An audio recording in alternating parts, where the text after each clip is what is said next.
Reimagining Success, episode 175. You're listening to Reimagining Success, the podcast where we help you reimagine your future, designing a life and career beyond the 9 to 5 that allows you the freedom, flexibility and fulfillment that you've been dreaming of. I'm your host, Anna Lundberg. Now, let's get started on those dreams. Hello, everybody, and welcome to this month's interview. I'm here with Becca Pountney, and I have recently come across Becca in the online world, as we always do. I spoke at her wedding summit recently, and now she's returning the favour and sharing her story with you all. So, Becca, why don't you tell everybody what were you doing before and what are you doing today? Hi, Anna. It's so great to be here. So back in the day when I graduated university, I first of all worked in television. So I worked for some massive TV shows, including Strictly Come Dancing, I'd Do Anything, the National Lottery Awards, and biggest one for me that I spent the longest on was Deal or No Deal. So I kind of was all in on the television world. I then transitioned over to the radio world. We can talk a little bit more about why that was. So I went into radio marketing, working with big clients, at Heart Radio, which is part of global media across the UK. And then I took the leap to owning my own business. I've owned two businesses. The first business was a wedding videography business, taking what I'd learned from the TV background and turning it into my own business. And that then evolved into what I do now, which is taking both elements, the weddings and the marketing, and putting them together. And I teach wedding business owners how to market themselves, how to connect with each other, and how to improve their businesses. Love that. Super clear and effective elevator pitch there. And I love that you take the two worlds. I do something similar in that I had my marketing branding background and now combine that more with the life coaching piece and so on. And I think it's such a strong combination. It makes you so unique. Your experience is what makes you so different to everybody else. I'm already curious. I'm going to go right back to the beginning of how you ended up in TV in the first place, before we even talk about how you left that world. Was it a passion you always had? Was it accidental? How did you end up on that initial career track? Okay, so going really far back to when I was about 6 or 7 years old, the guy down the road needed a child to be on a TV show because he worked for the local news station. And he asked my parents, would I do it? And I loved it. I had the time of my life. And I did this little presenting slot on a local news channel. And from that moment, I told my parents, I want to work as a TV presenter. So then when it came to my work experience, year 10 work experience, most of my friends were kind of at the local vets, that kind of thing. Whereas I told my parents, I want to go work at a TV station as a TV presenter. So we went back to the guy down the road and begged him to return the favor all those years later. And I did my year 10 work experience at the local news station. Well, while I was there, I realized, actually, I don't want to be in front of the camera. I want to be behind the camera. I love the buzz of it. I love the excitement of it. And I decided to go and study television production at university. So off I went to university, but I knew it was important to kind of make connections and get work experience, because you know what everyone says when you say, I'm going to work in television? They say, no, not. It's an impossible career to get into. Good dream. Like, it's not going to happen. But me being me, I don't take that as an answer. I'm like, no, I will make it happen. You just watch me. So I was at university and all my friends, again, were getting jobs in the bar, that kind of thing. And I was like, right, I need to get some work experience in TV. And I was sat on my bed watching my favorite TV show at the time, which was I'd Do Anything with Andrew Lloyd Webber. I'm a massive musical theatre film fan. And they were looking for someone to be Nancy in the West End. And I sat on my bed and I watched it. And I said to my boyfriend, who's now my husband, that's the show I'm going to work on. Well, he went, well, that's a good dream, Becca, because it's already on the TV. Like, it's not going to happen. So the next day, again, me being me, I looked back on iPlayer and I wrote down the names of everyone who worked on the show in the credits. And I worked out that they'd all be at firstname.surname@bbc.co.uk. So I emailed them all and just said, hey, I'm at university doing TV production. I love your show. I'd love to just come and do one day work experience. Does anyone have any space? And no one replied for ages. They must have thought I was crazy, because now I know that they're all in one office. And then one person replied and said, actually, someone's dropped out for the weekend. Yeah, come and do your one day's work experience. So the following Saturday, from when I'd been watching it on TV, there I was in the BBC studios in London, working as a runner on that very TV show. And I did my one day work experience. I got on really well and they invited me back for the rest of the series and started paying me. So that was kind of what launched my TV career. And once you've got that on your CV, you can start moving around and getting all sorts of other jobs. Becca, my goodness, that was so unexpected. And I'm completely in awe of you. You did, I mean, the fact that you dreamed that, first of all, massive fan. And I watched that show and all the other Andor Rubber shows too. So the fact that you dreamed that, but not only dreamed it like most people, like I did, perhaps, you actually went and made it happen. The fact that you already did that work experience to begin with, and incredibly that you then had the chutzpah. Why am I using that word? I don't know, but the actual gumption, I guess, is another word. I always end up using words that I never use in normal speech when I do podcasts. But the fact that you were able to get up the courage to send those emails, and incredibly that within a week you were actually on that show, that's something I think we all need to take into business as well. And I'm sure you have. So I'm so impressed that you had that at such a young age. And clearly it paid out. A little bit of luck, of course, but they always say that the more effort you put in, the luckier you get, right? So in a way, this is a bit upside down, because it sounds like you found the dream career. You were really successful really early on, and you've achieved everything you wanted to. And that's sort of the world that a lot of us maybe aspired to when we were younger. As you said, lots of people say to those types of careers, that's never going to happen. And yet you made it happen. So talk us then through the next stage. What happened? What led you to pivot again? So I absolutely loved working television. I'm not going to pretend I didn't. It was incredible. It was an amazing experience. But you talk about escaping the 9 till 5. This was escaping the 6 a.m. till the 11 p.m. Like, it was insane. I loved it, but it took over your life. So you would go to work first thing in the morning. You would work all day, barely get a break for a banana. And then you would go to the after party at night. So it was work hard, play hard. It was really fun. And I did that through university every weekend, and I loved it. And I drove from Bournemouth up to London every weekend and stayed on all sorts of people's couches. Then when I graduated, like I said, my boyfriend at the time, we got engaged. We moved to Bristol. I got my job on Deal or No Deal. And again, I loved it, but it was long hours and I was working all the time. And the other thing with television is it's short contracts. So you know, they don't film Deal or No Deal 12 months of the year. They maybe film it 7 months of the year, and then you find yourself with a gap to find some other work, and then it goes again. And so you're constantly looking for work. And as much as I loved it, deep down, I knew that I eventually wanted to, I was getting married. I knew I'd want children. There wasn't really maternity pay in the television industry at that time. If you got pregnant, you just lost your job, unofficially, but it just wasn't going to happen. And I knew that I needed something more secure, which is why I then took my leap into radio. Okay. And again, I find it interesting because we have these aspirations to go into these very shiny, glossy careers, but then on the inside, there's a different story. And to some extent, maybe it's a young person's game. I think either, you know, my boyfriend worked in advertising, and the whole sort of work hard, play hard, schmoozing in the evenings and weekends and ski holidays. That's great when you're younger. It's not as appealing, although pretty appealing now after years of COVID and not being able to travel. But, you know, that social sort of pace isn't something that's as appealing. And the other aspect of that is, that from the outside, it looks like an amazing place to work. But of course, there can be cultural issues and poor work-life balance and so on. So it's always interesting to remind ourselves, I think, of that it's not necessarily in reality what we think of it from afar, I suppose. So what about radio then? Did that tick all your boxes in terms of work-life balance and shorter hours, and how did that work out?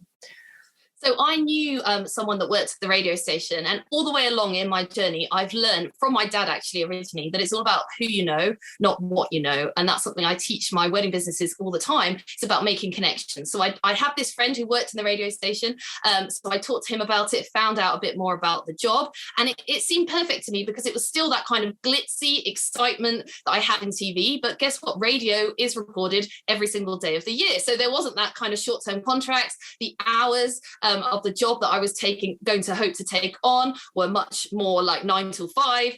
So it fitted in. And the most important thing to me was that they offered contracts and maternity pay. So I knew if I was there for the next 5 years, and I decided, and it did work out, and I did have kids, that the maternity pay was guaranteed. So he actually put a foot in the door again for me to get me the interview. I interviewed for that job, and I absolutely loved it. And what I loved was it was kind of more secure in terms of actually having a job. But, you know, there was still that excitement, which I crave because I love it, of Will Young maybe just popping into the office to go have your photo with, or, you know, the parties that you were still invited to. So I still felt like I had a little bit of that glitzy life, but a lot more of a work-life balance. God, that's amazing advice you got from your dad there. It's who you know rather than what you know. I tend to fall into the what you know camp, and that kind of overachiever, kind of good girl at school, just wanting to learn more and more, and that can really hold you back. Whereas actually, as you said, the networking, dare I say, and talking to people, and again, getting out of your comfort zone and so on is so valuable. So thanks for sharing that as well. So you mentioned starting obviously 2 businesses. So again, why did you leave that stable, supportive environment of Will Young being around and so on in the radio world? So all my kind of life plans did start to come together. And in 2013, I got pregnant, essentially with my first child. And as I was pregnant, everything shifts. And I knew deep down that I've always wanted to try and have some kind of career where I could be at home. Now, I thought for a while, maybe I want to be a stay-at-home mum, but I realized very quickly that was not my cup of tea at all. So I decided, right, alongside this radio job now I'm going on maternity leave, I need to start some kind of side hustle to maybe take on one day. And so me and my friend were watching Dragon's Den together one day in the lunchroom at the radio station. And this idea came on for this wedding business with video cameras. And we were like, oh, we could do something like that in our area. And so me and her teamed up and we set up this side business doing wedding videography. It was shoot your own wedding videography. So we would send out the cameras, they would film the wedding, and then it would come back to us and we would edit it. And so as I kind of gave birth and started to bring up my child, I was on maternity leave, I started to slowly build up that business and start to network in the place where I was living at the time, which was Bristol. And then overnight, once again, as things do in life, everything changed. So we went on holiday to Centre Parks, me and my husband and my child. And while we were there, he got a call to say he'd been made redundant. And it was totally out of the blue. I was still on maternity leave. In my head, I wasn't ever going to go back to my job at the radio station. But all of a sudden, we can't have both of us out of employment. So thankfully, I hadn't given my notice in. So I jumped straight back on the phone and said, can I come back next week? So I went back a little bit earlier while he was trying to find another job. And again, all about who you know, not what you know. They said, oh, we actually have a radio station up in Milton Keynes, which is where my husband managed to get a new job. We'll put in a good word for you, see if there's any space for you, and maybe you can transfer over to there. So I did. I transferred over to Milton Keynes, which meant I had to buy my friend out of the wedding video business because she was staying behind in Bristol. There I was in Bedfordshire with a job at the radio station, my husband in a new job in a completely new location. And guess what? No contacts in the wedding industry. So I decided I had to do something to start again. And so ... I'll let you continue directly. What did you do, Becca? What's the next chapter? Okay, so I was at the radio station, my son was in nursery, and I was like, right, this still isn't quite right for me. I hated it. He cried every time. Having had a second child who doesn't cry when you drop them at nursery, I realized how hard it was having the first one, because it just made me feel so guilty every single day. And although I was still doing a job I loved, the people in the office weren't the same as the people I had back in Bristol, and it just kind of felt like it wasn't quite right. So I knew this was the time I needed to sort this wedding video business out. But I knew nobody in the wedding industry, and so much of the wedding industry is about contacts and connections. So I knew from what my dad had taught me, if I wanted to find success, it was about connections once again. So I booked myself into a wedding exhibition where I could go and showcase my video business in Bedfordshire. And at the end of the exhibition, what happens is, all the brides and grooms come round, and then there gets to be a bit at the end where there's a lull. But the organizer won't let you pack away because you've paid to be there to a certain time. And really, there's no one left there. So what I did in that time is I went around and spoke to all the other exhibitors. And I said, hey, I've just moved to the area. This is my business. I don't know anyone here at all. So I was thinking, if I organize some drinks, would you like to come? And so I handed out my business card to everyone and exchanged. And everyone I spoke to said, yes, I would like to come. So I was like, wow, this is good. And then one person I spoke to said, I actually own this venue where we are now. Why don't you host it here? And so I emailed out all the people with the business cards, and I said, I'm going to hold a drinks event at this venue so I can get to know you all on this date. If you want to come, it's totally free. Come along. And to my surprise, 30 people turned up on that first drinks event. And so I went from knowing nobody in Bedfordshire in the wedding industry to knowing 30 people in the wedding industry in Bedfordshire. And so I thought over the next few months, I just kept holding these events because people really wanted them and people really enjoyed them. So I started holding these events and it meant people knew my business because I was hosting the events, and I got to know loads and loads of people. Now, as things happen at these events and I was chatting to people about their business, over time they realized that actually I knew a lot about marketing and advertising from my radio background. And so I started talking to them about how they could improve their business. So then they started asking more and more, can you help me improve my business? Can you run a workshop on this? And it kind of evolved from there into a natural point of where I am now, because I got too busy so I left the radio, and then I got too busy again. So I stopped the wedding video business, and that's where I find myself today. So I started that was back in 2016. Here we are in 2022. And now I know thousands of people in the wedding industry, and I absolutely love what I do. And you make it sound so easy, Becca. And I wonder if we go into the interior workings of your mind, did you ever feel panicked? Oh my goodness, my husband's redundant. How am I going to make this work? Or I don't know anyone. I just want to crawl up and hide away in a corner. Did you ever have any of those mindset things? Or were you just always, nope, I know what to do, go out and talk to people? Just, it sounds so easy the way you lay it out. What were sort of your thoughts around it? What was going on inside while you were doing these action steps, I guess is my question. So obviously there was a moment where I knew that it was scary because he got made redundant, but he's an engineer and I knew he was very employable. So I knew it was a matter of time before he got another job. So I wasn't financially terrified. And I also knew that I could be at the radio station kind of as long as I wanted to, really. That kind of just worked out. But that mindset thing is so important because, again, from a very young age, my dad, who's self-employed himself, and my mum, they really taught me you can do anything you want. Like, just go and do it. And they gave me that self-belief. So when I graduated university, I decided I wanted to work as a dancer at Haven just for fun, for a summer season. And so off I went for 3 months and did it, just to tick it off the list.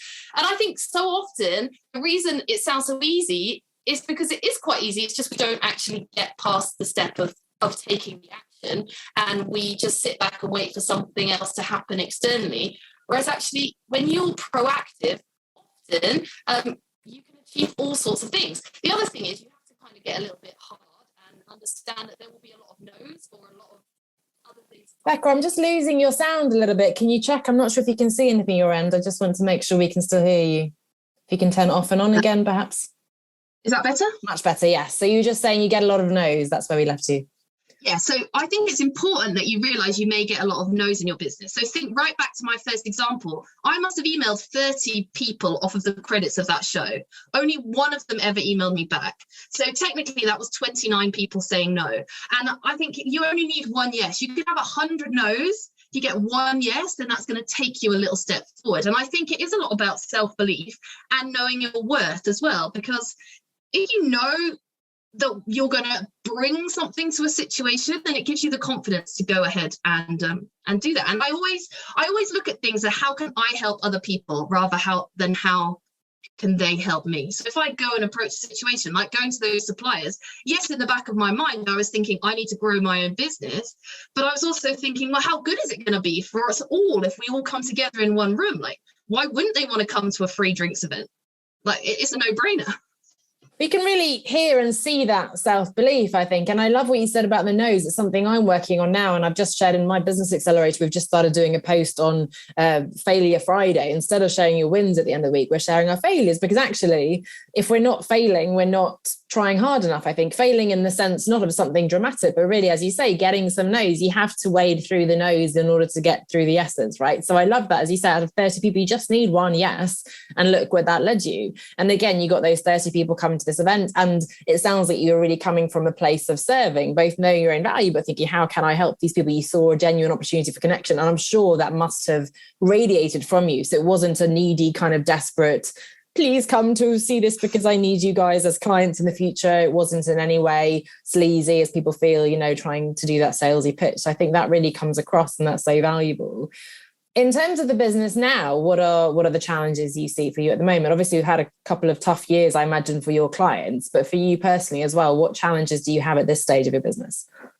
So the big horrible C word that we don't like talking about was devastating for our wedding industry, because overnight weddings disappeared. And obviously I'm in the business of supporting wedding business owners, and all of a sudden they had no business. And because I've always treated my wedding business owners like a family, like we are a community. I love my community. We're all in it together. And I kind of see myself as the mother hen. I'm like a proud mum when they do well in their business. And all of a sudden I felt like all my children had lost their job overnight. And I felt this real kind of weight on me for that time that I needed to do everything I could to help them get through that time. And I did everything I could to help them get through that time. So I laid on additional training. I was there if they needed to chat.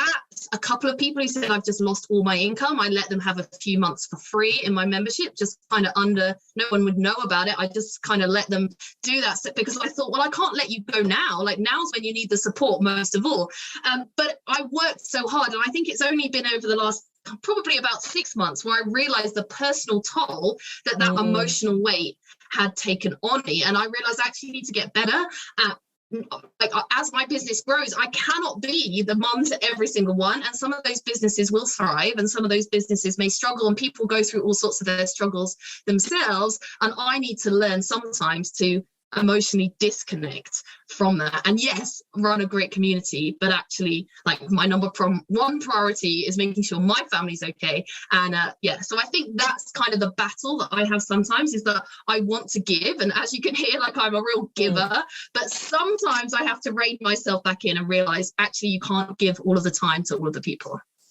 And that's so valuable. And it's really lovely to hear how you were able to offer those extra trainings and to maybe give some sort of pro bono months to tide them over and so on. Because as you say, if you're working with people who are struggling, it's very hard then to be a sort of nameless entity, a corporation would just kind of cut people off if they're not paying. But of course, we're individuals, human beings, and you know these people and you value the relationship and you care, as you said. But it's interesting that sort of point of those distinctions getting blurred, and if you care too much. I heard a coach recently say that you really can't care about your clients in a way because you just get too invested and it's too stressful. But at the same time, I find that impossible as well, to completely separate the person in front of you, right? So it is such a tough balance, I think, for people who are in these type of industries where we're serving, where we're helping, where we're giving of ourselves, say, personally, and yet so important to set those boundaries and, of course, care and support and be generous and so on. But still, as you say, you have to put you and your family first, and that's an important ongoing challenge, I think.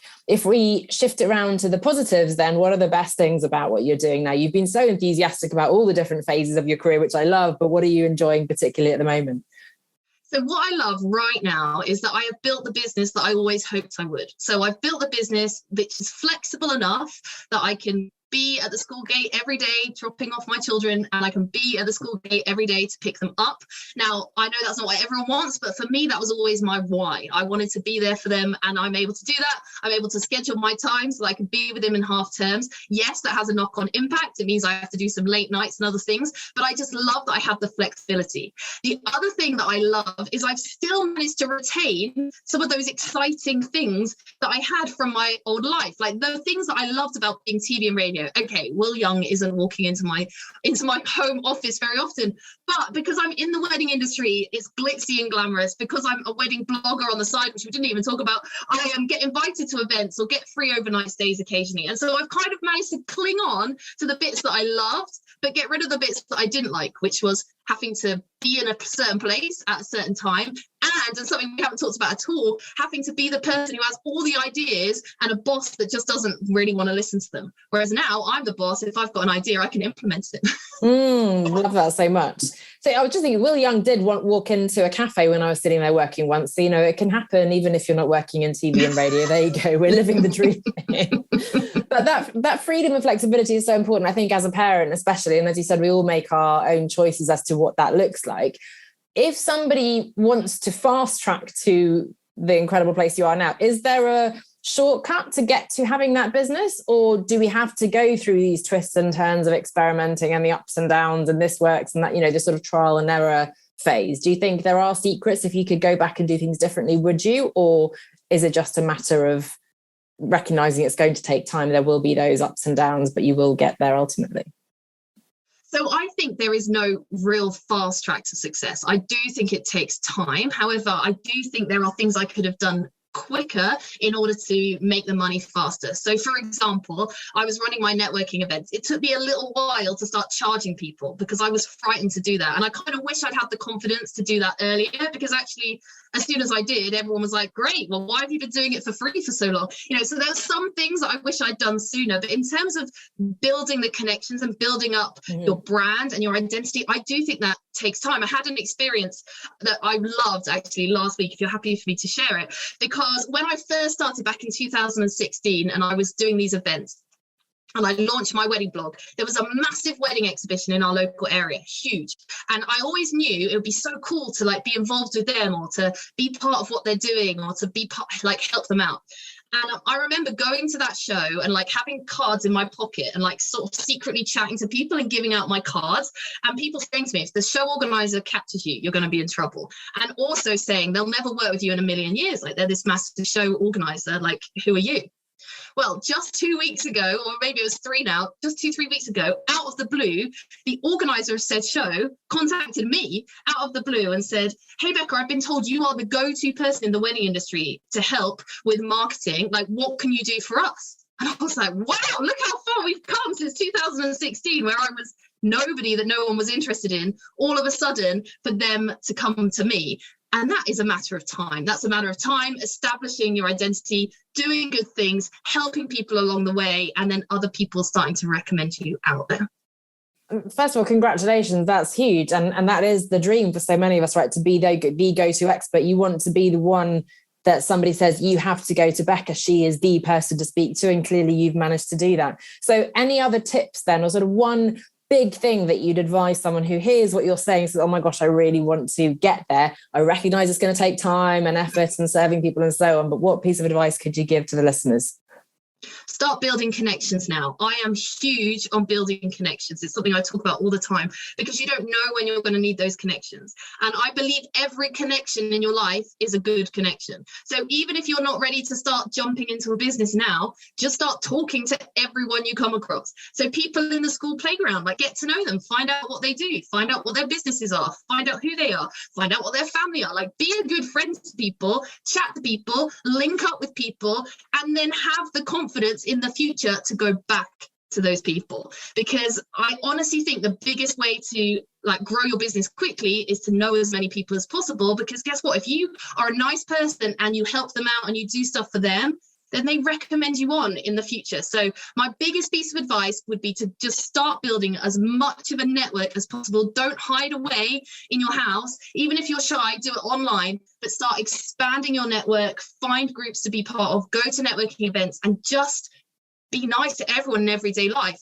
And look back at your history of contacts and see where people are now. Like, I love to talk about my days in TV when I was a runner and I was literally like emptying the bins and doing stuff like that. The people that were runners with me then, who are my friends on Facebook still, one of them is a scriptwriter on EastEnders, one of them directed a feature film with Daniel Radcliffe, one of them was a producer on Love Island, and so all these people that I kept in touch with from a long time ago are still my Facebook friends, and now in these really great places, who I know that if I needed to, I could reach out to them and work with them again. See, what's really beautiful about that is that there's no sort of sleazy spamming all your contacts. There's no having to come up with your pitch and get uncomfortable and network. And so it really is just having conversations with people, getting to know them, and then trusting that in the future something might happen, something might not. It doesn't matter. I help them, they help me. And that sounds much more relaxed than the whole pressure of having to try to, when do I tell them that I need this from them? Or, it makes it a lot easier, I suppose. So thank you so much for sharing that. And I can really see concretely how that has served you through the years and the twists and turns of your career. So much more I want to ask you, and I'd love to hear so much more. You've got such interesting stories, but if we'd like to find out more, and I know you mentioned you're blogging there too, so if you want to tell us where we can find you in the online space and to learn more about what you do. So you can find me at www.beccapountney with silent.n.com. You can also find me on Instagram at Becca Pountney. Do reach out to me, build a connection. You can connect with me and that will lead you into connect with all my other connections as well. Or if you're getting married and you want to plan your wedding or you own a wedding business, check out the wedding blog. It's vicinityweddings.co.uk, as in your local vicinity. And you heard it here first. Becca is the go-to person for marketing in the wedding industry. So this is really the creme de la creme of the experts here. So Becca, thank you so much for your time today. I know you've got lots on this week, so best of luck with that, catching up after half term last week as we're recording, and looking forward to nurturing this connection with you as well. I've loved hearing more about you. Some unexpected stories there, so I'm always really happy to hear it myself, very selfishly. So thanks so much for your time today, and looking forward to staying connected. If you'd like to create your own transition story and escape the 9 to 5 to work for yourself, then come and join us over in the Business Incubator. This is a comprehensive online program and community designed to give you the roadmap that you need to help you figure out what you really want to do, come up with a workable plan, and take the right steps to achieve it. Read more and join us over on onestepoutside.com/9 to 5. That's onestepoutside.com/9 to 5.